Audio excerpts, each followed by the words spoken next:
बिल्कुल कयूम अंसारी साहब महान स्वतंत्रता सेनानी थे और उन्होंने स्वतंत्रता के बाद समाज और देश की सेवा करने का काम किया है। कई क्षेत्रों में उन्होंने देश को उल्लेखनीय योगदान देने का काम किया है और परमवीर चक्र विजेता कैप्टन हमीद साहब ने इस देश की रक्षा के लिए अपनी जान की आहुति देने का काम किया है।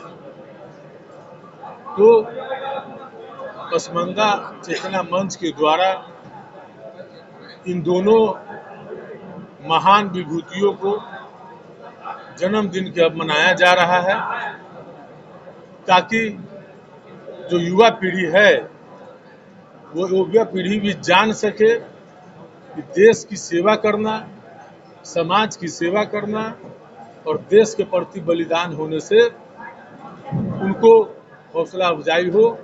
और हम लोग जो है सो चूंकि हमारे पुरखे रहे हैं और इनका योगदान रहा है, इसलिए हम लोग इनको याद करते रहे। पसमंदा समाज के लिए क्या कुछ संदेश देंगे आप? पसमंदा समाज ही नहीं, हम पूरे समाज के लोगों को, सभी धर्म के लोगों को, पूरे देशवासी राज्यवासी को हम कहना चाहेंगे कि जो जिस तरीके से आज देश का इतिहास बदला जा रहा है, इतिहास में छेड़छाड़ किया जा रहा है, वैसे लोगों को यह जो है सो हम आईना दिखाना चाहते हैं। ये कैप्टन अब्दुल हमीद जो अपनी जान का न्यौछावर किया है और कयूम अंसारी साहब जो बवाए कौम है, जो समाज के रोशनी देने का काम किया है, स्वतंत्रता आंदोलन में भागीदार बनने का काम किया है, इनकी जयंती मना रहे हैं। ये तो मात्र 2 शख्स हैं जिनकी जयंती के अवसर पर हम लोग मना रहे हैं। ऐसे हजारों लाखों लोग हैं और सैकड़ों लोग हैं जो कुर्बानी भी दिया है, देश की आज़ादी के लिए अपनी बलि दिया है, आहुति देने का काम किया है। पसमंदा समाज को एक विशेष समाज से जोड़कर देखा जाता है, पसमंदा समाज को विशेष समाज से जोड़कर देखा जाता है, आपका क्या मत है? ऐसा नहीं है, संकीर्ण मानसिकता के लोग इस तरह की सोच रखते हैं, ऐसी कोई बात नहीं है। सभी लोग जो है एक साथ चले, हम यही कामना करते हैं। और जो लोग भी समाज में आगे बढ़ने का काम करेंगे, समाज का नेतृत्व करने का काम करेंगे, उनको भागीदारी मिलेगी, ऐसी कोई बात नहीं। तो देश के महान पुरुषों का जयंती है। एक महान पुरुष का जन्म है कि 1905 में और दूसरा व्यक्ति का जन्म है 1933 में, और दोनों व्यक्ति इतिहास रचने में काम किए।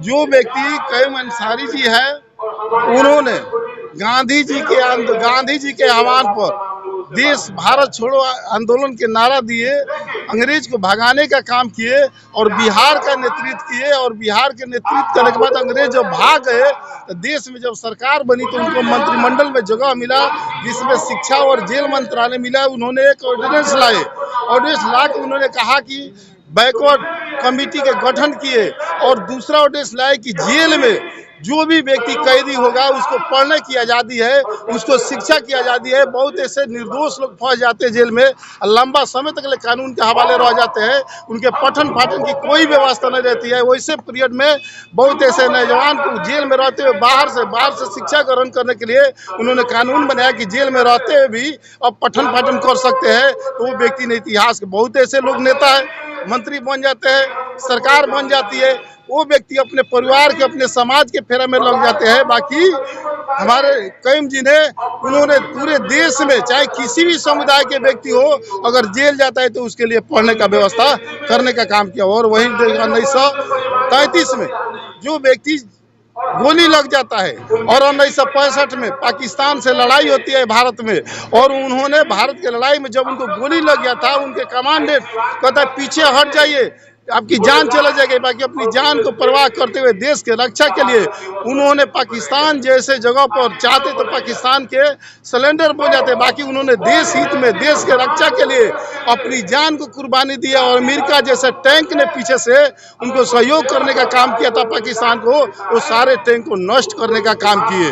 केंद्र सरकार का आरोप है कि पसमंदा के केवल वोट लिया गया है, विकास नहीं किया गया पसमंदा का। देखिए, पसमंदा समाज हो या किसी भी समाज का हम बात करते हैं बैकवर्ड क्लास के, उसके वोट लेने के सारे लोग काम करते हैं। बाकी पसमानदा समाज हो या बैकवर्ड समाज के हिंदू में हो, ये सारे लोग वोट देने के जब बात जानते हैं, अपने अधिकार के बात नहीं जानते हैं। आज अधिकार के बात जानते हैं तो लंबा समय के बाद देश के राजनीति में जब बीपीसी प्रधानमंत्री बने तो आदरणीय लालू यादव, शरद यादव, मुलायम सिंह यादव, चौधरी चरण सिंह, सारे देश के विपक्षी पार्टियों ने एकजुट होकर और मंडल आयोग लागू कराने का काम किया। और उसके बाद से मंडल आयोग के लागू हुआ तब जाके देश में बैकवर्ड क्लास के हक हिस्सा मिलने का काम किया। उसके बाद से बहुत लोग बच गए, बहुत लोग वंचित रह गए।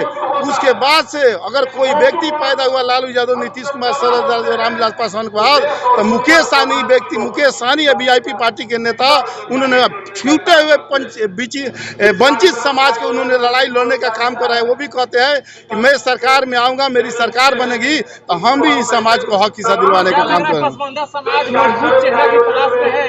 एकदम निश्चित तौर पर ये समाज के लोग को लोग ठगने का काम किया। आज भी एक भी पसमानदा के लोग को कहीं सरकार में जगह नहीं दिया जाता है, इनसे वोट लेने का काम किया जाता है।